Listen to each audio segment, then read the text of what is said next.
Real estate का कोई सवाल, team Sabharwal, your search ends here.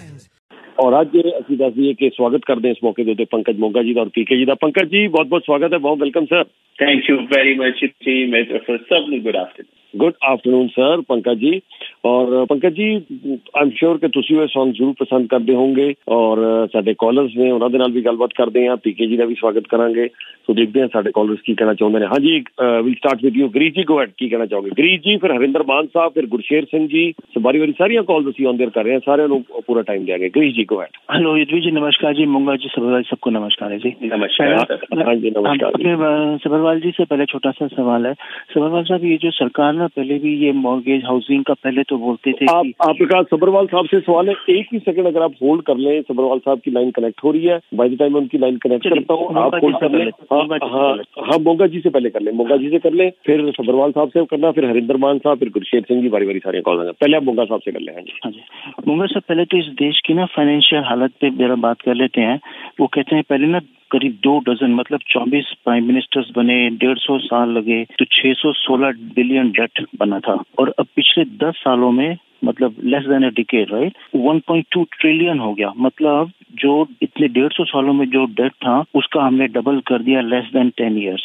ये तो हालत है। अब कहते हैं कि जो बच्चा पैदा होगा वो इतना कर्जा हो गया इस देश पे कि 30,000 तो वो हर एक बच्चे पे कर्जा है। उसका इंटरेस्ट लगाओ तो ऑलमोस्ट $150-200 तो बच्चा हर महीने का इंटरेस्ट देगा। और कहते हैं ना 2040 तक ना कुछ भी ये बैलेंस नहीं होगा बजट। तो आपको क्या लगता है कि जब कर्जा ऑलरेडी इतना हो गया है तो ये कभी काबू में आएगा ये देश में? फिर ये कब हाईवे बनेगा, कब इंफ्रास्ट्रक्चर बनेगा, ये इसके बारे में जरा बताइए। वो रिपोर्ट तो शायद आपने ही पढ़ी होगी, ये तो बहुत बुरी हालत है इस देश की। इस रिपोर्ट को तो पढ़ के तो मेरे तो पैरों से जमीन खिसक गई थी, मेरा दिल बैठ गया। हाँ जी, आपने पढ़ा है वो रिपोर्ट? जी बिल्कुल पढ़ा है, बिल्कुल। हाँ जी, बताइए जरा कि कभी ये काबू में आएगा जिंदगी में या फिर ऐसे ही सत्यानाश कर दिया देश का? जी पहले ये बताइए प्लीज। देखिए, बात ये होती है कि अगर वैसे देखा जाए तो यूएस पे तो पता नहीं कितने ट्रिलियन है, आपको पता ही है, 25 ट्रिलियन के करीब पहुंच चुका है। बट वो बड़ी कंट्री है, उसमें 10 गुना ज्यादा लोग रहते हैं, सारी चीजें। सर सिचुएशन ये है गिरीश जी कि मुझे अभी तक तो कोई जब तक मैं जिंदा हूँ मुझे तो दिखता नहीं कि वो इतना कम हो सकता है कि वो जीरो हो जाए या सरप्लस में चले जाए। डेट की बात कर रहा हूँ। यस, जो हमारा डेफिसिट है वो अलग चीज होती है, वो ईयर बाय ईयर होता है। सो डेट हमारा डेफिसिट जो है हो सकता है खत्म करके कोई ऐसा सरकार आ जाए जब हमारा बिजनेस बहुत अच्छा चल रहा हो, बहुत सारी इनकम हो रही हो, तो हो सकता है हम सरप्लस में चले जाएं, जो कि हम थे। जब आपको याद होगा पॉल मार्टिन जो लिबरल के पीएम थे, वो जब छोड़ के गए थे, स्टीवन हार्पर साहब आए थे, तो वो हमारी कंट्री को सरप्लस में छोड़ के गए थे, वो सरप्लस में थे हम। उसके बाद स्टीवन हार्पर जी के आने के बाद ये डेफिसिट शुरू हुआ बेसिकली, और हम डेफिसिट में ही रहे हैं। उसके बाद हम बाहर नहीं आ पाए क्योंकि स्टीवन हार्पर के टाइम पे भी मैं उनकी कोई गलती नहीं मान रहा हूँ ऐसा कि भाई उन्होंने कुछ गलत कर दिया था, उनकी जो भी किया होगा उन्होंने पॉलिसी, लेकिन उनके टाइम पे भी एक बहुत बड़ा रिसेशन आया था जो 2008 का रिसेशन था। सो कभी डेफिसिट से बाहर ही नहीं आ पाए। सेम चीज मेरे ख्याल लिबरल के टाइम पे हुई है कि बहुत बड़ा कोविड आया जो कि हमें और डेट में लेके चला गया। सो अब सिचुएशन ये है कि इनको बाहर कैसे निकाला जाए। यस, इस गवर्नमेंट ने भी गलतियां की थी, उस गवर्नमेंट ने भी गलतियां की थी। मैं दोनों को ये नहीं कहूंगा कि दोनों बहुत अच्छी तरह चला के गए हैं। लिबरल ने भी बहुत सारी गलतियां कर ली हैं और पहले वाले जो सरकारें थी, दूसरी पार्टी थी, उन्होंने भी बहुत गलतियां की थी। लेकिन आपका जो क्वेश्चन है मैं उसका क्लियर कट आंसर ये दे रहा हूँ कि अभी तो हमें डेथ से तो मुझे नहीं दिख। हाँ जी पंकज जी, तुसी उन्होंने गल दा जवाब दे रहे थे। हाँ जी, तुसी अपनी गल फिनिश कर लो पंकज जी। जी मैं यही कहना चाह रहा सीगा। यस, ਅਸੀਂ ਡੈਟ ਚਲੇ ਗਏ ਹਾਂ ਔਰ ਡੈਟ ਤੋਂ ਅਸੀਂ ਉਦੋਂ ਸ਼ੁਰੂ ਹੋਏ ਸੀ। ਮੈਨੂੰ ਨਹੀਂ ਪਤਾ ਮੈਂ ਕਿੱਥੋਂ ਤੱਕ ਬੋਲ ਰਿਹਾ ਸੀ ਔਰ ਕਨੈਕਟ ਹੋਇਆ, ਡਿਸਕਨੈਕਟ। ਨਹੀਂ ਹੁਣੇ 2 ਸੈਕਿੰਡ ਪਹਿਲੇ ਤੁਹਾਡੀ ਲਾਈਨ ਕੱਟ ਹੋਈ ਹੈ। ਹਾਂਜੀ ਗੋ ਹੈਡ, ਤੁਸੀਂ ਆਪਣੀ ਗੱਲ ਮੁਕੰਮਲ ਕਰੋ। ਬਸ ਫਿਰ ਮੈਂ ਇਹ ਕਹਿਣਾ ਚਾਹਾਂਗਾ ਕਿਉਂਕਿ ਦੋਨੋਂ ਸਰਕਾਰ, ਮੈਂ ਕਿਸੇ ਦੀ ਸਰਕਾਰਾਂ ਦੋਨੋਂ ਨੇ ਕਿਤੇ ਨਾ ਕਿਤੇ ਜਾ ਕੇ ਗਲਤ ਕੀਤਾ ਸੀ, ਚਾਹੇ ਉਹ ਸਟੀਵਨ ਹਾਰਪਰ ਦੀ ਸਰਕਾਰ ਹੋਵੇ ਚਾਹੇ ਲਿਬਰਲ ਦੀ ਸਰਕਾਰ ਹੋਵੇ, ਕਿਉਂਕਿ ਡੈਫਿਸਿਟ ਉੱਥੋਂ ਸ਼ੁਰੂ ਹੋਇਆ ਸੀ ਸਾਡਾ। About that, yes, I cannot see this debt going down very soon. मेरे ख्याल हो सकता है साड़ी पूरी अगले 20-30 साल भी बीत जान ते डेट खत्म ना हो। मैं एक मिनट जी पीके जी ਨੂੰ ਵੈਲਕਮ ਕਰ ਲਵਾਂ। ਹਾਂਜੀ ਤੁਸੀਂ ਸਾਰੇ ਆਪਣਾ ਗਰੀਸ਼ ਜੀ, ਤੁਸੀਂ ਵੀ ਆਪਣਾ ਮਾਨ ਸਾਹਿਬ ਤੁਸੀਂ ਵੀ, ਗੁਰਸ਼ੇਰ ਸਿੰਘ ਜੀ ਤੁਸੀਂ ਵੀ ਹੋਲਡ ਕਰੋ ਲਾਈਨ। ਸਾਰੇ ਕਾਲਰਸ ਨੂੰ ਰਿਕੁਐਸਟ ਹੈ ਕਿ ਸਾਰੇ ਕਾਲਰਸ ਪਲੀਜ਼ ਲਾਈਨ ਹੋਲਡ ਕਰ ਲੈਣ, ਸਾਰੇ ਸਵਾਲ ਜਵਾਬ ਜਾਰੀ ਰਹਿਣਗੇ। ਮੈਂ ਡਾਇਰੈਕਟ ਪੀਕੇ ਜੀ ਨੂੰ ਵੈਲਕਮ ਕਰ ਲਾਂ ਪਹਿਲਾਂ। ਪੀਕੇ ਜੀ ਤੁਹਾਡਾ ਵੀ ਵਾਈਬੀਡਾ ਗਰੁੱਪ ਵੱਲੋਂ ਰੇਡੀਓ ਵਾਇਦ ਤੇ ਬਹੁਤ ਬਹੁਤ ਸਵਾਗਤ ਹੈ। Welcome sir. Thank you very much, Yudhir ji, and very good afternoon to all our listeners. Thank you. Thank you sir, good afternoon. हाँ जी, हाँ जी, सवाल तुसी जारी रखो जी। हाँ जी मोगा जी, चलिए ठीक है, वो तो आपकी बात जो भी कुछ है जिसको क्विकली रैप अप करता हूँ मैं। इसमें कहते हैं जो 35% जो ये खर्चा है ना, it has nothing to do with COVID. ये एक बहाना है, ये 35% पता नहीं कहाँ उड़ा दिया, इसका कुछ पता ही नहीं है। पहला तो ये है मेरा विचार। दूसरा ये मोगा साहब बड़ी इंपॉर्टेंट है कि 1 बिलियन पर वीक, मतलब 4 बिलियन तो हम सिर्फ इंटरेस्ट दे रहे हैं जी। तो अब आप ये सोचो कि कितना टैक्स सरकार के पास इकट्ठा होगा, उसमें से 4 बिलियन हर महीने का पैसा दोगे इंटरेस्ट, तो कहाँ से पैसा इकट्ठा होगा और क्या कुछ होगा, ये बताइए पहले तो जरा प्लीज। वही तो मैं कहना चाह रहा हूँ सर, अभी ऐसी कोई सिचुएशन नहीं दिख रही है मुझे कि हम कुछ इस सिचुएशन से जल्दी बाहर आ सकते हैं। जो खर्चा हो चुका है, जो डेट हो चुका है, अब जिन्होंने भी गवर्नमेंट की गलतियां हैं, जो भी इन्होंने किया है, लेकिन अब हम सिचुएशन में फंस चुके हैं, बहुत बुरी तरीके से फंस चुके हैं। अच्छा एनीवे, अच्छा सफरवाल जी नमस्कार जी, एक छोटा सा सवाल। नमस्कार सर। हाँ जी, ये अपनी सरकार ने ना कुछ दिन पहले टूडो साहब ने ऐलान किया था कि हम मैसिव अफोर्डेबल फॉर कनेडियंस ऐसे कुछ वो कहा था, भाषण दिया था। अब तो ये जो लगता है ना कि मैसिव ऐसे तो सब भूल जाओ, क्योंकि ये 1 मिलियन को उन्होंने 1.5 कर दिया। जिस तरीके से इतनी इनकम भी आपको पता है कि 1.5 का राउंड ऑफ आउट करो, एटलीस्ट 3 लाख तो इनकम चाहिए। अब वो एनवीडिया या एप्पल या कोई वो है ना बड़ी कम माइक्रोसॉफ्ट वाला बंदा यहाँ पे आएगा, वही ले पाएगा, उसका भी CEO। तो ये तो मुझे पॉन्जी स्कीम लग रही है, लोगों को कर्जे में धकेलने की और इतना कुछ लालच रपा देने की। तो बड़ा स्टूपिड आइडिया है, गुड फॉर नथिंग। इसके बारे में बताइए प्लीज। सर पहली बात तो यह कर्जे ने बड़े बड़े राजाओं को भी गिरा दिया, बड़े बड़े महल खंडर हो गए। अगर कोई ये कह रहा है कि अगर ये कोई सोचता है कि मैं कर्जे लेके बहुत रईस हो जाऊंगा, तो कैसे तो हो सकता है, पर कर्जा जीने नहीं देता मेरी सरकार। जितनी मर्जी इनकम कर ले सरकार, ये कर्जे के उतारने के लिए आप लोगों को, हम लोगों के ऊपर ऑडिट शाडिट हर रोज, हमारा भी अभी मेरा भी हुआ है कि ऑडिट कर करके यहाँ से वहाँ से पैसा निकालने की कोशिश करेगी। वो अलग बात की ठीक है जी, थोड़ा सा इनका ऑयल वगैरह ठीक हो जाए या इनके नेचुरल रिसोर्सेज में कुछ कमा के थोड़ा नीचे करें, अदरवाइज कर्जा किसी को भी जीने नहीं देता। ये दिखावा एक दिन सामने आ जाता है, और कनाडा का तो दिखावा सामने आ ही चुका है, ऑलरेडी दुनिया को पता चल चुका है किस हिसाब से ये चल रहे हैं। और लेकिन वो अभी जो भी ऐलान किया जो मॉर्गेज अमोर्टाइजेशन 30 ईयर और 1.5 मिलियन, वो इसको boldest mortgage reform in decades कह रहे हैं। और वो कह रहे हैं कि हम अपना जो है ना 4 मिलियन न्यू होम्स की जो बात कर रहे हैं, हम उसको टारगेट को कर लेंगे पूरा। ये तो वो कह रहे हैं। अब मैं आपको देता हूँ एक सच्ची खबर जो अब की है। हाउसिंग स्टॉक 22% कम हो गया है अगस्त में। ये घर 4 मिलियन बनाने की बातें कर रहे हैं और यहाँ पर 22 मिलियन हाउसिंग स्टॉक कम हो गए हैं अगस्त में। 2,79,000 जुलाई से घट के 2,17,000 रह गए मेरे सरकार। और ये जो है ना बिल्डर, जो हमारी बात होती है, उस दिन भी बिल्डर के पास युद्धवीर जी और मैं दोनों थे। 11 तारीख की बात है शायद, युद्धवीर जी जो बिल्डर के पास लोग थे, तो वहाँ पर जो बातें हो रही थी ये जूइश और बड़े बिलियनर्स, जो मेरी उनसे 1-to-1 बात होती है, तो वो 3 की फैक्टर बताते हैं कंस्ट्रक्शन के लिए। अगर ये 3 की फैक्टर में से एक भी मिसिंग होगा, वो कंस्ट्रक्शन नहीं करेंगे। बिल्डिंग परमिट बढ़ गए, क्योंकि कोई ये धोखा खाएगा जी बिल्डिंग परमिट तो आपने पिछली बार कहा था बढ़ गए, अब घट कैसे गए भाई? बिल्डिंग परमिट बढ़ गए हैं, जो है हाउसिंग स्टार्ट घट गया है। यानी कि परमिट हाथ में पकड़ के बैठे हुए बिल्डर पर स्टार्ट नहीं कर रहे। क्यों? 3 मेन चीजें इसके अंदर। सबसे बड़ी जो मेन चीज है, 3 इंग्रेडिएंट कहूंगा उसको मैं। एक, स्किल्ड लेबर, एम्प्लॉइज बहुत हैं, लोग काम करने वाले बहुत हैं, मैं बात कर रहा हूँ स्किल्ड लेबर की। दूसरा, अवेलेबल क्रेडिट। अब आप बोलोगे इंटरेस्ट रेट कर रहा है, इंटरेस्ट रेट कम होना एक अलग बात है, क्रेडिट मिलना अलग बात है। अफोर्डेबिलिटी उनकी नहीं है, उनका कमर्शियल हमसे भी ज्यादा महंगा है interest rate. Number 1 skilled labour, number 2 available credit जिसकी दिक्कत आ रही है, और सबसे इम्पोर्टेंट ये 2 चीजें बड़े बड़े बिल्डरों को मिल जाती हैं। स्किल्ड लेबर को महंगे पैसे में ले आते हैं, अवेलेबल क्रेडिट भी इनको हो जाता है, लेकिन जो असली मार पड़ रही है इनको, डिमांड फॉर न्यू कंस्ट्रक्शन, उसका बट्टा बैठा हुआ है। जब तक ये तीनों चीजें इनको नजर नहीं आती, ये हाउसिंग स्टार्ट में हाथ नहीं डालते, क्योंकि ये बिजनेसमैन है जी। ठीक है जी, ਇੱਥੇ ਮੇਰਾ ਇੱਕ ਸਵਾਲ ਹੈ, ਕਰੈਕਟ ਮੀ ਮੈਨੂੰ ਜੇ ਮੈਂ ਸਹੀ ਸਾਰੀ ਗੱਲ ਤੁਹਾਡੀ ਮੈਂ ਸੁਣ ਰਿਹਾ। ਮੈਂ ਸਵੇਰੇ ਅੱਜ ਰਿਪੋਰਟ ਪੜ੍ਹੀ ਹਾਊਸਿੰਗ ਸਟਾਰਟ ਦੀ ਨਾ, ਤਾਂ ਮੈਨੂੰ ਵਧੀਆ ਤੁਸੀਂ ਗੱਲ ਕਰ ਹੀ ਦਿੱਤੀ, ਜਿਹੜੀਆਂ ਮੈਂ 8 ਖਬਰਾਂ 'ਚ ਲੈ ਕੇ ਆਇਆ, ਉਹਦੇ ਵਿੱਚੋਂ 8 ਖਬਰ 'ਚੋਂ ਇੱਕ ਆ ਵੀ ਖਬਰ ਸੀਗੀ। ਅੱਛਾ, ਪਰ ਮੈਂ ਤੁਹਾਡੇ ਕੋਲੋਂ ਇਹ ਜਾਣਨਾ ਚਾਹੁੰਦਾ ਹੈ, ਇਹਦਾ ਮਤਲਬ ਜੇ ਹਾਊਸਿੰਗ ਸਟਾਰਟਸ ਘੱਟ ਨੇ, ਤੁਸੀਂ ਰੀਜ਼ਨ ਵੀ 3 ਐਕਸਪਲੇਨ ਕਰ ਦਿੱਤੇ, ਇਹਦਾ ਮਤਲਬ ਫਿਰ ਆਉਣ ਵਾਲੇ ਟਾਈਮ ਦੇ ਵਿੱਚ ਜਿਹੜੇ ਅੱਜ ਘਰ ਨਹੀਂ ਬਣ ਰਹੇ, ਤੇ ਆਉਣ ਵਾਲੇ ਟਾਈਮ ਫਿਰ ਘਰ ਕਿਸੇ ਨਾ ਕਿਸੇ ਟਾਈਮ ਫਿਰ ਹੋਰ ਬਹੁਤ ਮਹਿੰਗੇ ਮਿਲਣਗੇ। हाँ देखो, एक गल तो है, एक तो फायदा भी है। एक फायदा हैगा कि ਜਿਹੜੀ इन्वेंटरी बफर बन चुकी है बहुत ज्यादा पहले वो कंज्यूम हो जाएगी। अच्छा, लेकिन वो बड़ा शॉर्ट साइटेड मैं कहूँगा, मेरी छोटी सोच है वो कहना, क्योंकि नहीं होगा हो जाएगा, लेकिन भी आगे फिर शॉर्टेज हो जानी है। ये तो हेल्दी एटमॉस्फेयर होना चाहिए, हाउसिंग स्टार्ट कम नहीं होनी चाहिए और धीरे धीरे डिमांड जो है वो एक्स्ट्रा बफर को कंज्यूम कर लेती है और इसीलिए मेरे ख्याल से बड़ी भारी शॉर्टेज पड़ने वाली है और ये जो है दिक्कत जो है ये मेरे ख्याल से गलत है इकॉनमी के लिए।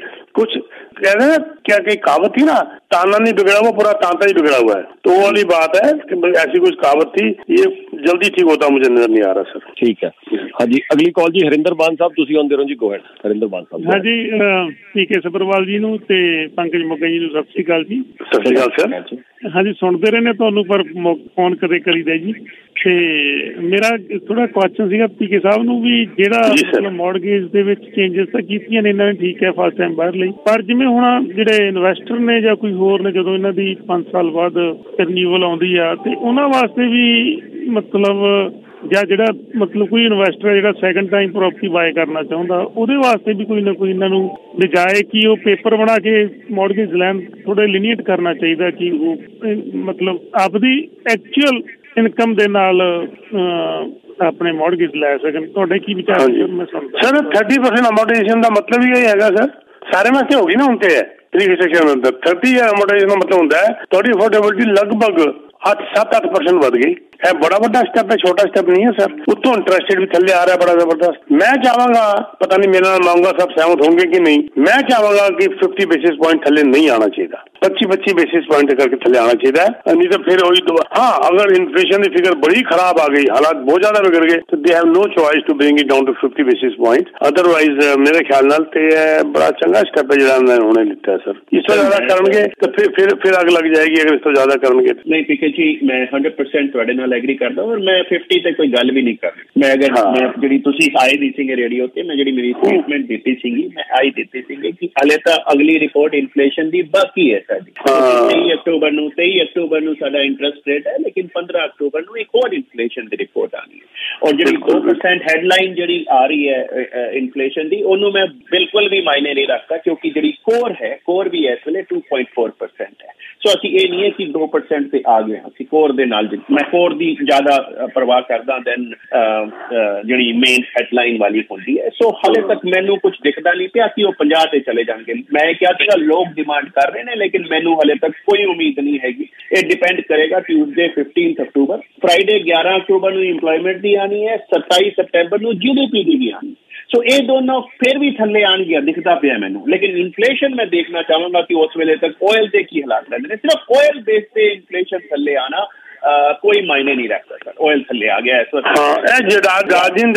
रॉयस मैंडी साहब ने उन्होंने बड़ा बोल्डली कहता सीगा, सवेरे पढ़ रहे सीगा कि we expect central bank to slash their policy rate by 50 basis point in next month. वो कह रहे ने इस करके मैं उन्होंने लॉजिक आएगा 50 बेसिस पॉइंट कहते नहीं, it will be more neutral setting हो जाएगी अगों वास्ते। माइक्रो स्ट्रेटेजी कह रही सी कुछ वजह, लेकिन मैं अभी उन्होंने सहमत नहीं है बिल्कुल जी। सर पीके जी एक गल दसा, मैं अज याद है ਤੁਹਾਨੂੰ ਪਿਛਲੇ ਲੋਕਾਂ ਨੇ ਪਿਛਲੇ ਸਾਲ ਇਹ ਸਾਰੇ ਇਕਨੋਮਿਸਟ ਨੇ ਕਹਿਣਾ ਸ਼ੁਰੂ ਕਰਤਾ ਸੀ ਲਾਸਟ ਦਸੰਬਰ 'ਚ ਹੀ ਘਟਾਣਾ ਚਾਹ ਰਹੇ ਸੀ। ਮੈਂ ਕਿਸੇ ਨਾਲ ਐਗਰੀ ਨਹੀਂ ਕੀਤਾ ਸੀ, ਇਹ ਮਾਰਚ 'ਚ ਘਟ ਜਾਏਗਾ ਜੀ, ਦਸੰਬਰ 'ਚ, ਪਿਛਲੇ ਦਸੰਬਰ, ਪਿਛਲੇ ਅਕਤੂਬਰ 'ਚ ਵੀ ਘਟਾਉਣ ਦੀਆਂ ਗੱਲਾਂ। ਮੈਂ ਇਕਨੋਮਿਸਟ ਜਿਹੜੇ ਨੇ ਮੈਨੂੰ ਇਹ ਲੱਗਦਾ ਬਹੁਤ ਵਾਰੀ ਇਹ ਜ਼ਿਆਦਾਤਰ ਪ੍ਰੈਸ਼ਰ ਪਾਉਣ ਦੀ ਕੋਸ਼ਿਸ਼ ਕਰਦੇ ਨੇ ਬਿਨਾਂ ਸੋਚੇ ਸਮਝੇ। ਸੋ ਦੈਟਸ ਵਾਈ ਮੈਂ ਨਾਰਮਲੀ ਇਹਨਾਂ ਨਾਲ ਐਗਰੀ ਨਹੀਂ ਕਰਦਾ, ਕੋਈ 1% ਨਾਲ ਐਗਰੀ ਕਰਦਾ, 90% ਨਾਲ मैं एग्री नहीं करता जी, क्योंकि वो हमेशा गलत हुई है।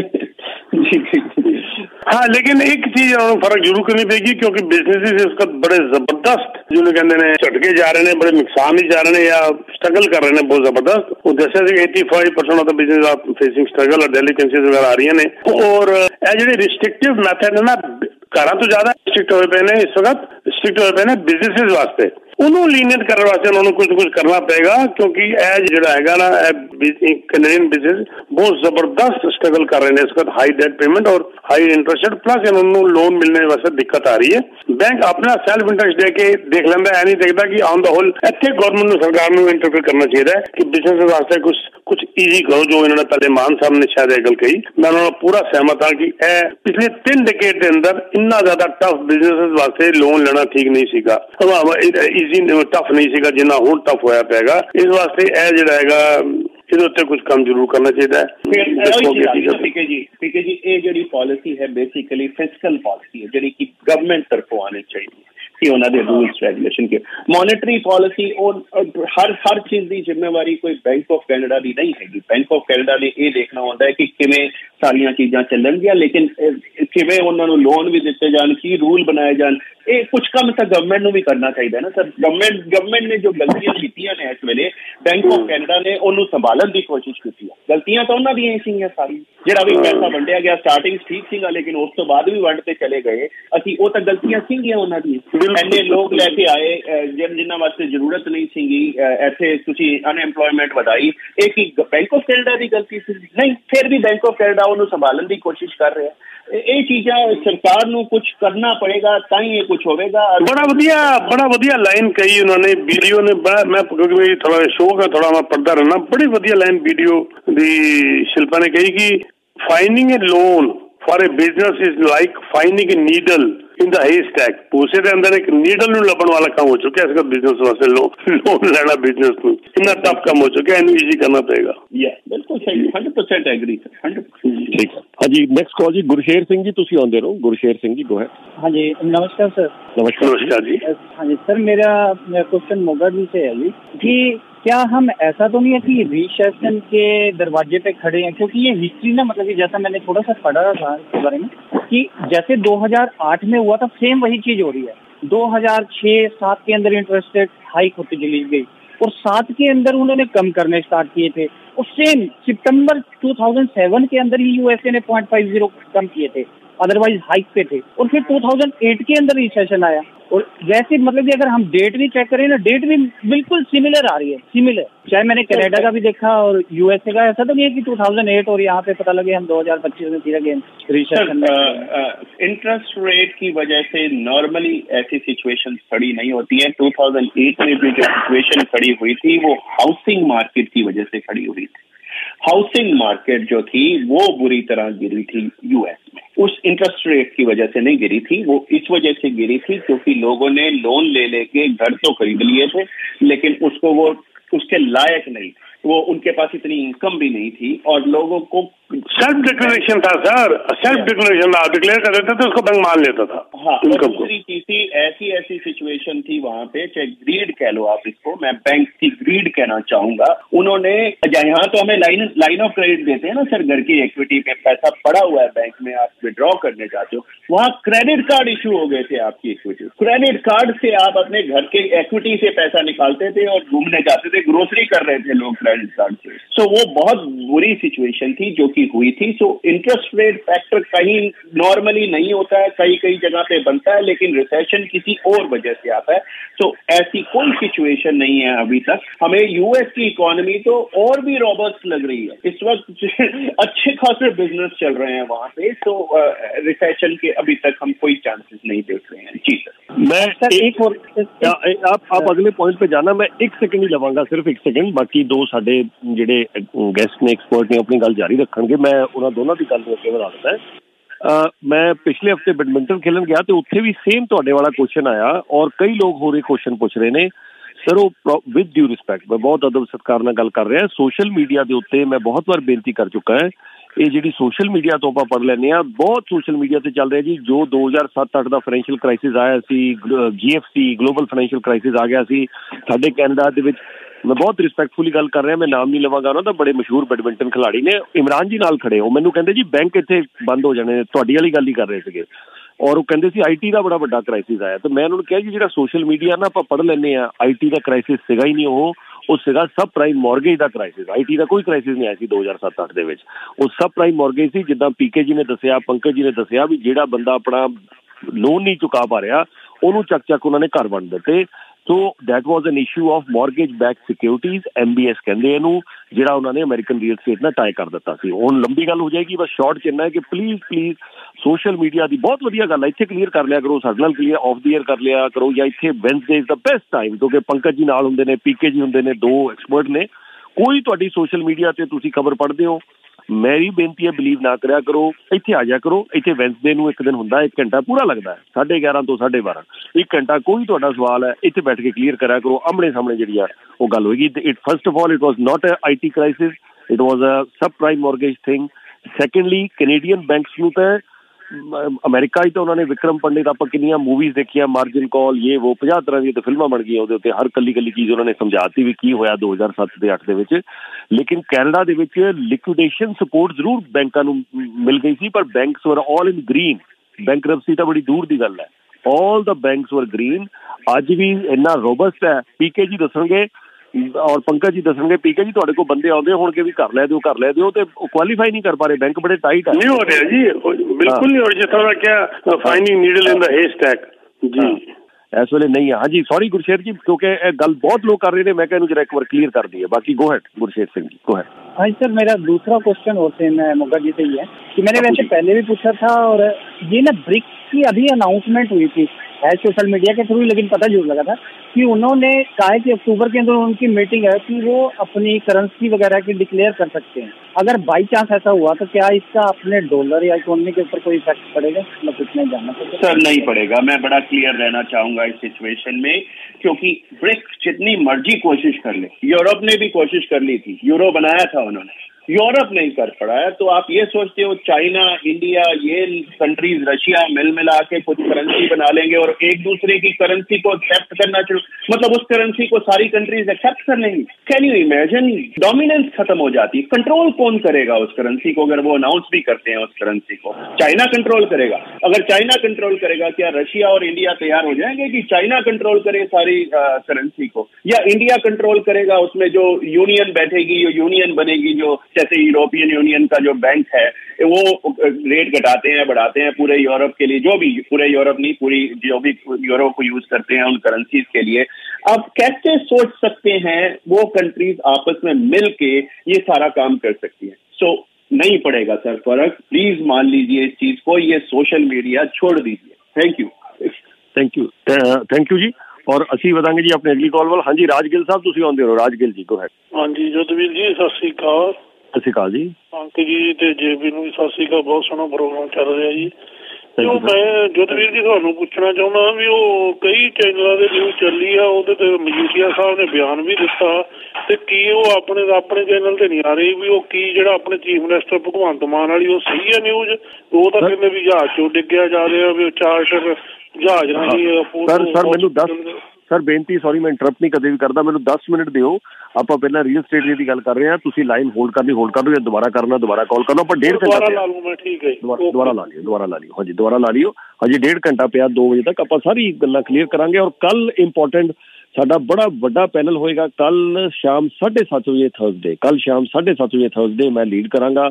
ਅਕਾਲੀ ਦਲ ਤੋਂ, ਆਮ ਆਦਮੀ ਪਾਰਟੀ ਤੋਂ ਸਾਰੇ ਆਉਣਗੇ। ਆਪਾਂ ਕੱਲ ਬਹੁਤ ਡਿਟੇਲ 'ਚ ਪੂਰੇ 3 ਘੰਟੇ ਕੱਲ TV ਤੇ ਔਰ ਹੁਣ 1 ਘੰਟਾ ਰੇਡੀਓ ਤੇ ਲਾਵਾਂਗੇ। ਹਾਂਜੀ ਮੇਰੀ ਬੇਨਤੀ ਹੈ, ਮੈਂ ਇੰਟਰਪਟ ਕਰ ਦਿਆਂਗਾ ਵਿੱਚ, ਨਹੀਂ ਤੇ ਸਿਰਫ ਔਰ ਸਿਰਫ ਰੀਅਲ ਸਟੇਟ ਦਾ ਜਾਂ ਮੌਰਗੇਜ ਦਾ ਜਾਂ ਆਪਣੇ ਫਾਈਨੈਂਸ ਦਾ ਉਹਦੀ ਗੱਲਬਾਤ ਕਰਾਂਗੇ। ਗੁਰਸ਼ਰਨ ਜੀ, ਗੋ ਹੈਡ। ਗੁਰਸ਼ਰਨ ਸਾਹਿਬ। ਬੇਟਾ ਸਤਿ ਸ਼੍ਰੀ ਅਕਾਲ ਸਾਰਿਆਂ ਜਣਿਆਂ ਨੂੰ।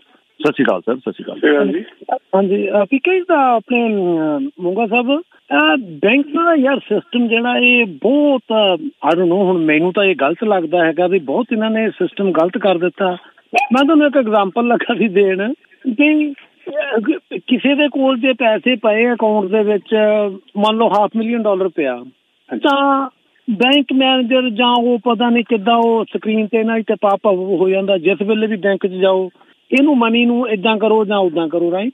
ਅੱਛਾ, ਉਹ ਬੰਦਾ ਮੂਹਰੇ ਕਸਟਮਰ ਕਹਿੰਦਾ ਨਹੀਂ ਯਾਰ ਮੈਨੂੰ ਪਤਾ ਨਹੀਂ ਕਿਹੜੇ ਵੇਲੇ ਪੈਸੇ ਚਾਹੀਦੇ ਹੁੰਦੇ ਆ, ਮੈਂ ਕੋਈ ਏਦਾਂ ਦਾ ਕੰਮ ਕਰਦਾ ਜਾਂ ਮੈਂ ਪ੍ਰਾਪਰਟੀ ਲੈਣੀ ਜਾਂ ਵੇਚਣੀ। ਨਹੀਂ ਤੁਸੀਂ ਜਿਸ ਵੇਲੇ ਜੋ ਕਹੋਗੇ ਅਸੀਂ ਕਰ ਦੇਵਾਂਗੇ। ਤੁਸੀਂ ਅਜੇ ਪੈਸੇ ਉਹ ਜਾ ਕੇ ਲੌਕਅਪ ਕਰਾ ਕੇ ਆਉਣੇ ਆ, ਮਹੀਨੇ ਬਾਅਦ ਜਾਂ 2 ਮਹੀਨਿਆਂ ਬਾਅਦ ਮੰਨ ਲਓ $500,000 ਵੀ ਕਿਸੇ ਦਾ ਪਿਆ ਹੈਗਾ, ਜੇ ਬੈਂਕ ਨੂੰ ਕਹਿ ਦਿਓ ਮੈਨੂੰ $50,000 ਹੁਣ ਚਾਹੀਦਾ, ਜਾਂ ਮੇਰੀ ਕੋਈ ਕ੍ਰੈਡਿਟ ਲਾਈਨ ਬਣਾ ਕੇ ਦੇਵੋ, ਜਾਂ ਮੈਨੂੰ ਕੋਈ ਉੱਦਾਂ ਲੋਨ ਦੇਵੋ, ਉਹਦੇ ਵਾਸਤੇ ਬੈਂਕ ਨੂੰ ਪਿੱਛੂ ਪੈ ਜਾਂਦੇ ਆ। ਇੱਕ ਇਹਨਾਂ ਦਾ ਜਿਹੜਾ ਸਿਸਟਮ ਹੈਗਾ, ਉੱਥੇ ਕੋਈ ਐਕਸਪੀਰੀਅੰਸ ਵਾਲਾ ਬੰਦਾ ਤਾਂ ਹੈ ਹੀ ਨਹੀਂ। ਉਹ ਕੋਈ ਸਟੂਡੈਂਟ ਜਿਹਾ ਲਿਆਣ ਕੇ 22, 24, 25 ਸਾਲ ਦਾ ਬਿਠਾ ਦਿੰਦੇ ਮੂਹਰੇ, ਤਾਂ ਉਹ ਕਹਿੰਦਾ ਨਹੀਂ ਮੇਰਾ ਸਿਸਟਮ ਇੱਦਾਂ ਨਹੀਂ ਕਹਿੰਦਾ, ਮੇਰਾ ਸਿਸਟਮ ਨਹੀਂ ਕਹਿੰਦਾ। ਮੈਂ ਮੈਨੇਜਰ ਨਾਲ ਗੱਲ ਕੀਤੀ, ਉਹ ਕਹਿੰਦਾ ਨਹੀਂ, ਉਹ ਯਾਰ ਜੇ 1 ਮਹੀਨਾ ਪਹਿਲਾਂ ਤੁਹਾਡੇ ਨਾਲ ਗੱਲ ਕੀਤੀ ਆ ਵੀ ਯਾਰ ਇਹ ਪੈਸੇ ਅਸੀਂ ਕਿਤੇ ਵਰਤੋਂ 'ਚ ਲੈ ਕੇ ਆਉਣੇ ਆ, ਉਦੋਂ ਤੁਸੀਂ ਮਿਹਨਤਾਂ ਕਰਨ ਲੱਗੇ ਨਹੀਂ ਇਹ ਪੈਸੇ ਨੂੰ ਖੁੱਲ੍ਹੇ ਨਹੀਂ ਰਹਿਣ ਦਿਓ। ਅੱਜ ਤੁਸੀਂ ਉਹਨਾਂ ਨੂੰ $50,000 ਨਹੀਂ ਦੇਣ ਡਏ ਹੋ। ਇਹ ਇਹਨਾਂ ਦਾ ਸਿਸਟਮ ਤਾਂ ਸਮਝ ਨਹੀਂ ਆਉਂਦੀ। ਮੈਂ ਹਾਲਾਂਕਿ ਉਹਨਾਂ ਨੂੰ ਕਹਿਣ ਦੇ ਵੀ ਯਾਰ ਤੁਸੀਂ ਇਹਦੇ ਉੱਤੇ ਕੋਈ ਕੰਡੀਸ਼ਨ ਪਾ ਲਓ, ਜਿਹੜੇ ਪੈਸੇ ਤੁਹਾਡੇ ਕੋਲ GIC 'ਚ ਪਏ ਜਾਂ ਉੱਦਾਂ ਪਏ ਉਹਦੀ ਕੰਡੀਸ਼ਨ ਪਾ ਲਓ, ਮੈਨੂੰ ਅੱਜ $50,000 ਚਾਹੀਦਾ। ਨੋ, ਸਾਡਾ ਸਿਸਟਮ ਨਹੀਂ ਕਹਿ ਰਿਹਾ ਹੈਗਾ। ਇਹਦੇ ਵਿੱਚ ਦੱਸੋ ਤਾਂ ਕੀ ਇਹਨਾਂ ਦਾ ਹਿਸਾਬ ਕਿਤਾਬ ਨਹੀਂ ਚੇਂਜ ਕਰ ਲਿਆ। ਮੈਂ 84 'ਚ ਘਰ ਲਿਆ, ਕਲੋਜ਼ ਕਰਾਇਆ 86 ਦੇ ਵਿੱਚ।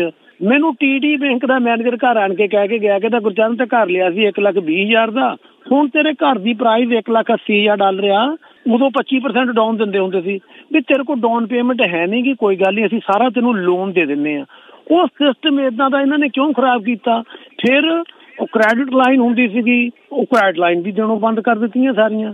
ਅਜੇ 2 ਸਾਲ ਪਹਿਲਾਂ ਆਪਣੇ ਜਦਵੀਰ ਜੀ ਤੁਸੀਂ ਬਹੁਤ ਵਾਰੀ ਕਿਹਾ ਵੀ ਬੈਂਕਾਂ ਦੇ ਕੋਲ ਪੈਸਾ ਬਹੁਤ ਆ, ਤੇ ਇਹਨਾਂ ਦਾ ਪੈਸਾ ਉਹ ਹੁਣ ਲੋਕਾਂ ਨੂੰ ਜੇ ਪ੍ਰੋਬਲਮ ਆ ਰਹੀ ਹੈ ਤੇ ਇਹਨਾਂ ਨੂੰ ਆਪਣੇ ਕੋਲੋਂ ਵੀ ਰੇਟ ਘੱਟ ਕਰਕੇ ਮੋਰਗੇਜਾਂ ਦੇਣੀਆਂ ਚਾਹੀਦੀਆਂ ਸੀਗੀਆਂ। Thank you. ਮੈਂ ਸੁਣਦਾ ਤੁਹਾਨੂੰ ਰੇਡੀਓ ਤੇ।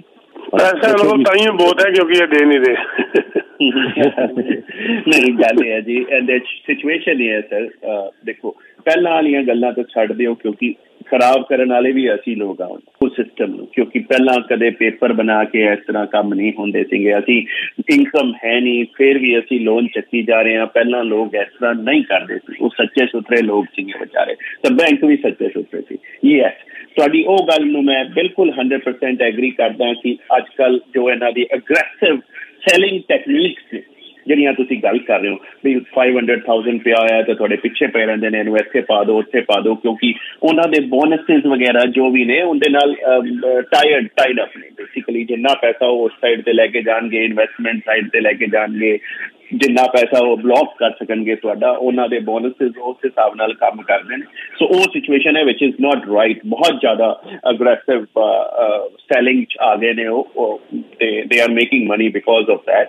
ਯੈਸ, ਤੁਹਾਡੀ ਜਿਹੜੀ ਲੋਨ ਦੀ ਗੱਲ ਕਰ ਰਹੇ ਹੋ ਤੁਸੀਂ, ਅਗਰ ਤੁਹਾਡੇ ਕੋਲ ਪੈਸਾ ਪਿਆ ਹੈ, ਅਗਰ ਕੋਈ ਬੈਂਕ ਨਾ ਦਿੰਦਾ ਹੋਵੇ ਤੁਹਾਨੂੰ, ਮੰਨ ਲਓ ਤੁਸੀਂ 50,000 ਦੀ ਲੈਣਾ ਚਾਹ ਰਹੇ ਹੋ ਤੇ ਤੁਸੀਂ ਕਹਿ ਰਹੇ ਹੋ ਕਿ 50,000 ਨੂੰ ਮੇਰੇ ਨੂੰ ਬਲੌਕ ਕਰ ਲੈ, ਤੂੰ ਮੈਨੂੰ 50,000 ਦਾ ਲੋਨ ਦੇ ਦੇ। ਅਗਰ ਕੋਈ ਬੈਂਕ ਨਹੀਂ ਦਿੰਦਾ ਤਾਂ ਮੇਰੇ ਨਾਲ ਗੱਲ ਕਰ ਲਿਆ, ਕਿਉਂਕਿ ਮੈਂ ਇਨਵੈਸਟਮੈਂਟ ਹੈਗਾ ਜੀ, ਮੈਂ ਤੁਹਾਨੂੰ ਅਗਰ ਤੁਸੀਂ ਇਸ ਤਰ੍ਹਾਂ ਕਰਵਾਉਣਾ ਚਾਹ ਰਹੇ ਹੋ ਤਾਂ ਲੀਨ ਤੇ ਬਿਲਕੁਲ ਮਿਲਣਾ ਚਾਹੀਦਾ ਹੈ। ਮੇਰੇ ਖਿਆਲ 'ਚ ਜਿੰਦੇ ਨਾਲ ਵੀ ਤੁਸੀਂ ਗੱਲ ਕੀਤੀ ਹੈ ਤਾਂ ਉਹਨੂੰ ਨੌਲੇਜ ਨਹੀਂ ਹੋਏਗੀ ਜਾਂ ਉਸ ਬੈਂਕ ਦਾ ਉਹ ਪ੍ਰੋਸੀਜਰ ਨਹੀਂ ਹੋਏਗਾ, ਲੇਕਿਨ ਇਸ ਤਰ੍ਹਾਂ ਦੀਆਂ ਚੀਜ਼ਾਂ ਹੋ ਜਾਂਦੀਆਂ ਜੀ। ਔਰ ਇਹਦੇ ਤੇ ਮੈਂ ਇੱਕ ਗੱਲ ਕਹਾਂਗਾ, ਪੀਕੇ ਜੀ ਔਰ ਪੰਕਜ ਜੀ ਦੱਸ ਸਕਦੇ ਕਿ ਮੈਂ ਠੀਕ ਸੋਚ ਰਿਹਾ ਕਿ ਨਹੀਂ ਸੋਚ ਰਿਹਾ। ਮੇਰਾ ਜ਼ਾਤੀ ਤੌਰ ਤੇ ਮੰਨਣਾ, ਜਿੱਦਾਂ ਤੁਸੀਂ ਕਿਹਾ ਨਾ ਕਿ ਸਾਹਮਣੇ ਕੋਈ ਵੀ ਬੰਦਾ, ਕੋਈ ਸਟੂਡੈਂਟ ਹੈ ਜਾਂ ਕੋਈ ਉਹ ਆ ਕੇ ਦੇਖੋ, $500,000 ਕੋਈ ਛੋਟੀ ਅਮਾਊਂਟ ਨਹੀਂ ਹੈ। ਜੇ ਕਿਸੇ ਕੋਲ $500,000, ਮਿਲੀਅਨ, 2 ਮਿਲੀਅਨ ਪਏ ਨੇ ਬੈਂਕ ਦੇ ਵਿੱਚ, ਤੇ ਜਾਂ ਤੇ ਬੈਂਕ ਵਾਲੇ ਤੁਹਾਨੂੰ ਪ੍ਰੋਪਰ ਐਡਵਾਈਜ਼ਰ ਦੇਣ। ਵੈਲਥ ਮੈਨੇਜਮੈਂਟ ਵਾਲੇ ਗਰੁੱਪ ਹੁੰਦੇ ਨੇ, ਉਹ ਡੇ ਟੂ ਡੇ ਬੈਂਕਿੰਗ ਵਾਲਿਆਂ ਦੇ ਵੱਸ ਦਾ ਕੰਮ ਨਹੀਂ ਹੈ। ਡੇ ਟੂ ਡੇ ਬੈਂਕਿੰਗ ਉਹ ਜੋ ਪੰਕਜ ਜੀ ਨੇ ਕਿਹਾ ਕਿ ਆਪਣਾ ਉਹ ਕਰ ਲੈਣ ਕੰਮ, ਜਾਂ ਤੇ ਤੁਹਾਨੂੰ ਪ੍ਰੋਪਰ ਐਡਵਾਈਜ਼ਰ ਦੇਣ ਬੈਂਕ ਵਾਲੇ, ਵੈਲਥ ਮੈਨੇਜਮੈਂਟ ਸੀਨੀਅਰ ਹੋਣ, ਜਾਂ ਫਿਰ ਜਿਸ ਤਰ੍ਹਾਂ ਪੰਕਜ ਜੀ ਆ ਜਾਂ ਕੋਈ ਬੰਦਾ। ਹੁਣ ਪੰਕਜ ਜੀ ਨੂੰ ਦਿਨ ਰਾਤ ਪਤਾ ਹੈ ਵੀ ਪੈਸੇ ਕਿੱਧਰ ਲਗਾਉਣੇ ਆ, ਕਦੋਂ ਲੱਗਣੇ ਆ, ਕਦੋਂ ਨਹੀਂ ਮਿਲਣੇ, ਠੀਕ ਨੇ, ਤੇ ਜਿਹੜਾ ਬੰਦਾ ਤੁਹਾਨੂੰ ਪ੍ਰੋਪਰ ਗਾਈਡ ਕਰ ਸਕੇ। ਅਦਰਵਾਈਜ਼ ਉਹ ਕੰਮ ਕਰੋ ਹੀ ਨਾ। ਉਹਨਾਂ ਨੇ ਤਾਂ ਕਹਿਣਾ ਤੁਹਾਨੂੰ ਕਿ ਇਹ ਕੰਮ ਕਰੋ। ਔਰ ਮੇਰਾ ਆਪਣਾ ਤਜਰਬਾ ਤਾਂ ਇਹੀ ਹੈ ਕਿ ਬੈਂਕ ਵਾਲੇ ਜਿਹੜੇ ਆ ਉਹ ਆਪਣੇ ਹਿਸਾਬ ਦੇ ਨਾਲ ਸਾਰਾ ਫਾਇਦਾ ਦੇਖਦੇ ਨੇ, ਕਿਉਂਕਿ ਉਹਨਾਂ ਨੂੰ ਤਾਂ ਇਹ ਹੁੰਦਾ ਵੀ ਜੋ ਸਾਨੂੰ, ਹਾਂ ਅਨਲੈਸ ਕੋਈ ਪ੍ਰੋਪਰ ਤੁਹਾਨੂੰ ਕੋਈ ਗਾਈਡ ਕਰੇ ਵਧੀਆ, ਜੋ ਵੈਲਥ ਮੈਨੇਜਮੈਂਟ ਵਾਲਾ ਹੈ। Otherwise day to day banking ਵਾਲੇ ਦੇ ਵਾਸਤੇ ਕੰਮ ਨਹੀਂ ਹੈ। ਮੈਂ ਇੱਕ ਐਡ ਕਰਨਾ ਚਾਹਾਂਗਾ ਛੋਟੀ ਜਿਹੀ ਗੱਲ। ਹੁੰਦਾ ਕੀ ਹੈ, ਨਾਰਮਲੀ ਮੈਂ ਨੋਟਿਸ ਕੀਤਾ, ਕਿਉਂਕਿ ਮੇਰੇ ਕੋਲ ਬਹੁਤ ਜ਼ਿਆਦਾ ਇਨਵੈਸਟਮੈਂਟ ਨੇ ਆਪਣੀ ਕਮਿਊਨਿਟੀ 'ਚੋਂ, ਬਹੁਤ ਲੋਕ ਨੇ ਜੋ ਮੇਰੇ ਥਰੂ ਇਨਵੈਸਟ ਕਰਦੇ ਨੇ। ਉਹਨਾਂ ਬੈਂਕ ਕੀ ਕਰਦੇ ਨੇ, ਉਠਾ ਕੇ ਆਪਦੇ ਹੀ ਫੰਡ ਯੂਜ਼ ਕਰਦੇ ਰਹਿੰਦੇ ਨੇ, ਉਹ ਕਿਤੇ ਵੀ ਨਹੀਂ ਜਾਂਦੇ। ਸੋ ਬੇਸਿਕਲੀ ਜਿਵੇਂ ਮੈਂ ਨਾਮ ਨਹੀਂ ਲੈਣਾ, ਚਲੋ ਜਿਵੇਂ ਡਾਇਨਾਮਿਕ ਹੈ, ਮੈਕੈਂਜੀ ਹੈ, ਫਿਡੈਲਿਟੀ ਹੈ, ਬਲੈਕ ਰੌਕ ਨੇ, ਇਹ ਫੰਡ ਬਹੁਤ ਸਾਰੇ ਫੰਡ ਨੇ ਜਿਹੜੀਆਂ ਕੰਪਨੀਆਂ ਕਾਫੀ ਕਮਾਉਂਦੀਆਂ ਨੇ, ਜਿਨ੍ਹਾਂ ਨੂੰ ਅਸੀਂ ਐਕਸੈਸ ਕਰਦੇ ਹਾਂ। ਲੇਕਿਨ ਬੈਂਕ 'ਚ ਅਗਰ ਤੁਸੀਂ ਜਾ ਕੇ ਬਹਿ ਜਾਂਦੇ ਹੋ ਤਾਂ ਸਿਰਫ ਉਹ ਬੈਂਕ ਮੈਂ ਮੋਸਟਲੀ ਜਿਹੜਾ 99% ਉਹ ਸਿਰਫ ਆਪਦੇ ਬੈਂਕ ਦਾ ਫੰਡ ਯੂਜ਼ ਕਰਦਾ ਹੈ। ਹੁਣ ਉਹ ਫੰਡ ਠੀਕ ਹੈ ਜਾਂ ਨਹੀਂ ਹੈ ਕੋਈ ਪਤਾ ਨਹੀਂ ਉਹਨੂੰ। तो ये बहुत बड़ी चीज है। ठीक है जी। अच्छा, अगला सवाल है कि how long will the bank of Canada interest rate can go down and by how much? हाँ जी पंकज जी। देखो हुण सानू उम्मीद है जिस तरह की साडी इकोनॉमी बन गई है, जो भी चलता रहा है, सो सानू हले भी उम्मीद है कि एटलीस्ट 75 का डिग चुका है, 0.75 डिग चुके हैं। मैनू जी उम्मीद लगती पी है वो अगले जड़े साल 6 महीने साल के अंदर अंदर 1.5% ਤੋਂ 2%। ਮੈਂ ਹੁਣ ਉਹ 50 ਛੱਡਣਾ ਚਾਹਾਂਗਾ, ਉਹ ਕਿਸੇ ਵੇਲੇ ਕੁਝ ਵੀ ਸਿਚੁਏਸ਼ਨ ਖੜੀ ਹੋ ਸਕਦੀ ਹੈ। 1.5% ਤਾਂ ਪੱਕਾ, ਉਸ ਤੋਂ ਉੱਪਰ ਅਗਰ ਥੋੜਾ ਜਿਹਾ ਚਲੇ ਜਾਣ ਤਾਂ ਚਲੇ ਜਾਣ, ਲੇਕਿਨ ਉਸ ਤੋਂ ਜ਼ਿਆਦਾ 2% ਤੋਂ ਜ਼ਿਆਦਾ ਮੈਨੂੰ ਉਮੀਦ ਨਹੀਂ ਹੈਗੀ ਇਸ ਤੋਂ ਬਾਅਦ। ਲੇਕਿਨ ਹਾਲਾਤ ਇਹ ਕਹਿੰਦੇ ਨੇ ਕਿ ਯੈਸ, ਹੁਣੇ ਹਰ ਮੀਟਿੰਗ ਤੇ ਜਾਣ ਦੀ ਉਮੀਦ ਹੋਈ ਪਈ ਹੈ ਅੱਜ ਦੇ ਹਿਸਾਬ ਨਾਲ ਜੀ। अगर 1.5% भी हो जाता है, I'll be very happy because the overnight will become 2.75. 2.75 overnight होने का मतलब होता है it is very genuine। 4.5% तक अगर प्राइम आ जाता है, it is a very fair, very neutral market हो जाती है जी। बिल्कुल, मैं 100% एग्री करता पीके जी नाल, क्योंकि ये पूरी उम्मीद है सानू। ठीक है सर, CIBC ने तो बड़ा खुल के कहता है, CIBC कह रहा है कि सुपर साइज, ये वर्ड CIBC का, सो मैं उन्होंने वर्ड कोट कर सकता है उन्होंने नाम लैके। CIBC बैंक कह रहे कि super size bank of Canada rate cut by year and, इसे साल के एंड तक सुपर साइज कहते रेट कट हो जाना है। सुपर साइज वो ऐसा गल कर रहे हैं युद्धवीर जी, बेसिकली लोग बहुत सारे इकोनॉमिस्ट भी एक्सपेक्ट कर रहे हैं कि 23 अक्टूबर को वो 50 बेसिस थले जाएंगे तो दिसंबर 25 जाएंगे, सो 75 होर हो गया। सो ਅਸੀਂ 1 ਸਾਲ 6 ਮਹੀਨੇ ਦੇ ਅੰਦਰ ਬਲਕਿ ਸਿੱਧਾ 1.5% ਦੇਖ ਰਹੇ ਨੇ, so which is anyway super size. So 50 will, ਉਹ ਇਹ ਤਾਂ ਹੋ ਨਹੀਂ ਸਕਦਾ ਕਿ 1% ਘਟਾ ਦੇਣਗੇ, ਉਹ ਬਹੁਤ ਹੀ ਵੱਡਾ ਕੋਈ ਲੈ ਜਾਣਗੇ। 25 ਦੀ ਜਗ੍ਹਾ 50 ਘਟਾਉਣ ਦੀ ਉਹ ਹਰ ਕੋਈ ਡਿਮਾਂਡ ਕਰ ਰਿਹਾ, ਹਰ ਕੋਈ ਨਹੀਂ, 50% ਇਕੋਨੋਮਿਸਟ ਡਿਮਾਂਡ ਕਰ ਰਹੇ ਨੇ।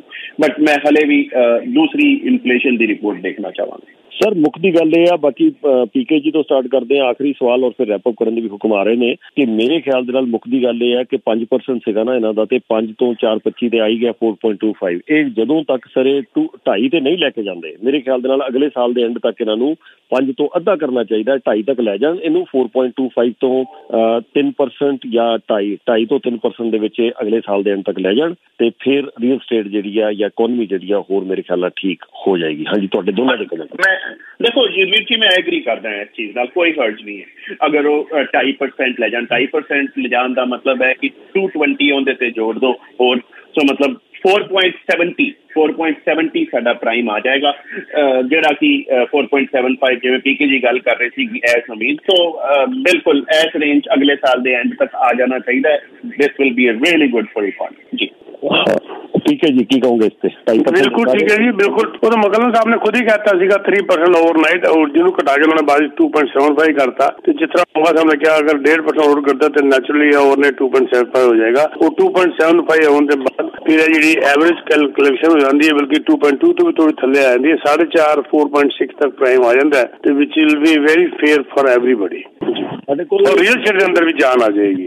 वाई मीडिया न्यूज़ रूम जी खबर एक चर्चा का विषय बनी है, ये नाल ही रिलेटेड है। हाँ जी चीमा साहब, तुहाडी कॉल आखिरी है, तो फोन प्लीज म्यूट कर लो, मैं एक कॉल लवांगा फिर रैप अप करने दे हुक्म ने, पर चीमा साहब फोन प्लीज म्यूट कर लो। हाँ जी, थैंक यू। एक खबर जो अज सवेर की वाई मीडिया न्यूज़ रूम च चर्चा का विषय बनी हुई है, वो मैं सोच रहा सी कि जारी करा कि ना करा, चलो हुण जारी कर दिंदे आ। हुण जे सानू खबर आ रही है कि इमीग्रेशन दे विच होर कटौतियां दी अनाउंसमेंट जिहड़ी है सरकार कर सकदी है। 5% 10% इमीग्रेशन दे विच कट लाउणगे सानू नहीं पता, पर 5-10% इमीग्रेशन दे विच कटौती लगाउण दी गलबात जिहड़ी है चर्चा चल रही है। साडे कोल वाई मीडिया न्यूज़ रूम च खबर है, एज वी स्पीक ये तुसीं किते भी मेन स्ट्रीम मीडिया च नहीं देख रहे हो। साडी कोशिश हुंदी है कि, और बहुत ही सीनियर बंदे तो सानू ये खबर अज साडे वाई मीडिया न्यूज़ रूम च पहुंची है कि 10% कटौती जिहड़ी है ओहदा ऐलान किया जा सकदा है। 5% 10% दे आर डिसाइडिंग। उन्होंने ये भी डर है कि इलैक्शन होगी तो किते ये ना हो जाए जी एंटी इमीग्रेंट हो, तुसीं इमीग्रेशन घटा रहे हो, ये भी ना हो जाए। सो इस कारण फैडरल सरकार अजे विचार कर रही है, बट वो कह रहे हैं कि there is a fair chance कि उन्होंने पूरा अंदाजा इस गल का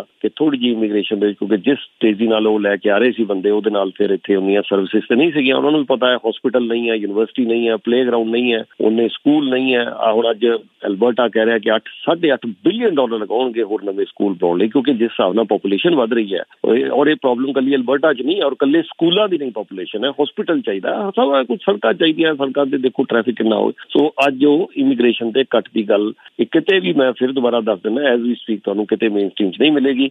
सो रियल स्टेट नूं भी ध्यान च रख रहे हैं कि कार इन्ने महंगे हो गए हैं, अफोर्डेबल इन्ने खरीद ही नहीं कर पा रहे, क्वालीफाई नहीं कर पा रहे।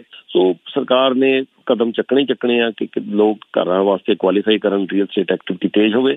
सो 2.5% ਇਹ ਲੈ ਕੇ ਆਉਣ। ਬੈਂਕ ਆਫ ਕੈਨੇਡਾ ਜਿਹੜਾ 4.25 ਹੈ 2.5 ਜਾਂ ਮੈਕਸਿਮਮ ਵੀ ਲੋਕ ਲੈ ਕੇ ਚੱਲੋ ਤਾਂ 2.75 ਹੋਣਾ ਚਾਹੀਦਾ ਅਗਲੇ ਸਾਲ ਦੇ ਐਂਡ ਤੱਕ।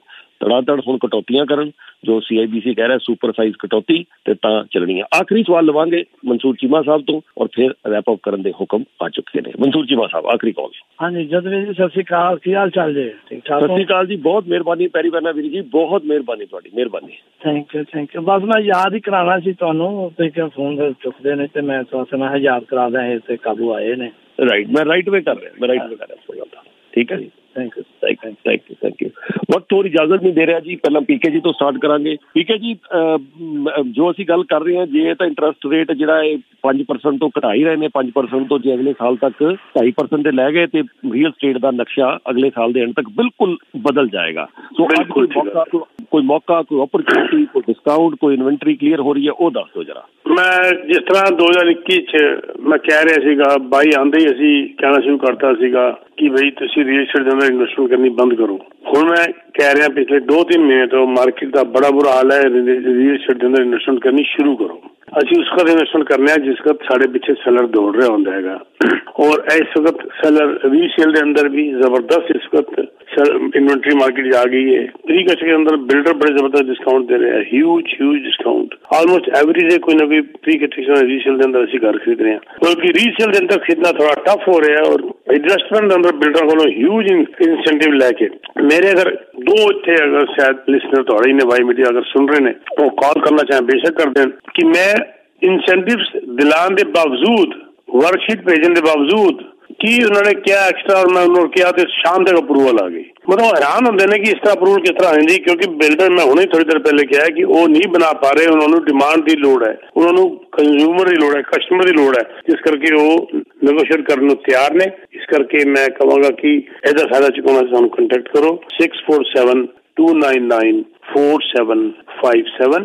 647-299-4757। थैंक यू युद्धवीर जी।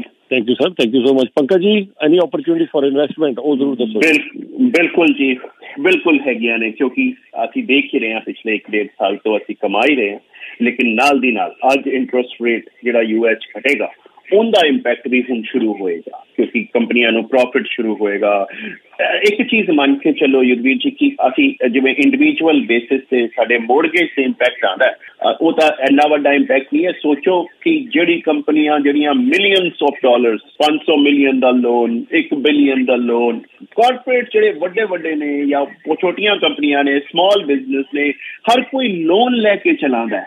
ਸੋ ਉਹਨਾਂ ਦੇ ਲੋਨ ਤੇ ਜਦੋਂ ਇੰਪੈਕਟ ਆਉਂਦਾ ਹੈ ਤਾਂ ਉਹਨਾਂ ਦਾ ਪ੍ਰੋਫਿਟ ਵੱਧਦਾ ਹੈ। ਸੋ ਉਹਨਾਂ ਦੇ ਸਟਾਕਸ ਆਪਣੇ ਆਪ ਵੱਧਦੇ ਨੇ ਕਿਉਂਕਿ ਉਹਨਾਂ ਦਾ ਪ੍ਰੋਫਿਟ ਵੱਧ ਗਿਆ। ਸੋ ਅਗਰ ਤੁਸੀਂ ਵਾਕਈ ਇਨਵੈਸਟਮੈਂਟ ਕਰਕੇ ਮਾਰਕੀਟ 'ਚ ਫਾਇਦਾ ਚੱਕਣਾ ਚਾਹ ਰਹੇ ਹੋ, ਇਹ ਸਾਈਕਲ ਹੁਣ ਸ਼ੁਰੂ ਹੋਣ ਵਾਲਾ ਹੈ। ਬਲਕਿ ਅੱਜ 1 ਵਜੇ ਤੋਂ 2 ਵਜੇ ਆਏਗਾ ਰੇਟ, 2 ਵਜੇ ਤੋਂ ਬਾਅਦ ਇਹ ਸਾਈਕਲ ਸ਼ੁਰੂ ਹੋ ਜਾਏਗਾ US ਔਰ ਕੰਪਨੀਆਂ ਨੂੰ ਪ੍ਰੋਫਿਟ ਸ਼ੁਰੂ ਹੋ ਜਾਣਾ। ਸੋ ਅਗਰ ਤੁਸੀਂ ਕਿਸੇ ਤਰ੍ਹਾਂ ਦੀ ਵੀ ਇਨਵੈਸਟਮੈਂਟ ਕਰਨਾ ਚਾਹ ਰਹੇ ਹੋ, ਚਾਹੇ ਤੁਹਾਡਾ ਉਹ ਟੈਕਸ ਫ੍ਰੀ ਸੇਵਿੰਗ ਅਕਾਊਂਟ ਹੈ, ਚਾਹੇ ਰਿਟਾਇਰਮੈਂਟ ਅਕਾਊਂਟ ਹੈ, RRSP ਹੈ, ਲੀਰਾ ਹੈ, ਲਿਫ ਹੈ, ਪੈਨਸ਼ਨ ਪਲਾਨ ਹੈ, ਕੋਈ ਕਿਸੇ ਜਾਂ ਨੋਰਮਲ ਜੇ ਸੇਵਿੰਗ ਅਕਾਊਂਟ ਹੁੰਦੇ ਨੇ ਉਹਦੇ ਥਰੂ ਵੀ ਅਸੀਂ ਇਨਵੈਸਟ ਕਰ ਸਕਦੇ ਹਾਂ। ਸੋ ਕਿਸੇ ਤਰ੍ਹਾਂ ਦੀ ਵੀ ਇਨਵੈਸਟਮੈਂਟ ਵਾਸਤੇ ਤੁਸੀਂ ਮੈਨੂੰ ਕੰਟੈਕਟ ਕਰ ਸਕਦੇ ਹੋ। ਔਰ ਕਿਸੇ ਤਰ੍ਹਾਂ ਦੀ ਵੀ ਫਾਈਨੈਂਸ਼ੀਅਲ ਪਲੈਨਿੰਗ, ਜਿਸ ਇੰਸ਼ੋਰੈਂਸਿਸ ਆ ਜਾਂਦੀਆਂ ਨੇ, ਇਨਵੈਸਟਮੈਂਟ ਆ ਜਾਂਦੀਆਂ ਨੇ, ਟੈਕਸ ਪਲੈਨਿੰਗ ਆ ਜਾਂਦੀ ਹੈ, ਇਹ ਸਾਰੀਆਂ ਚੀਜ਼ਾਂ ਵਾਸਤੇ ਤੁਸੀਂ ਮੈਨੂੰ ਕੰਟੈਕਟ ਕਰ ਸਕਦੇ ਹੋ। ਮੇਰਾ ਫੋਨ ਨੰਬਰ ਹੈ 647-285-1007। Thank you very much.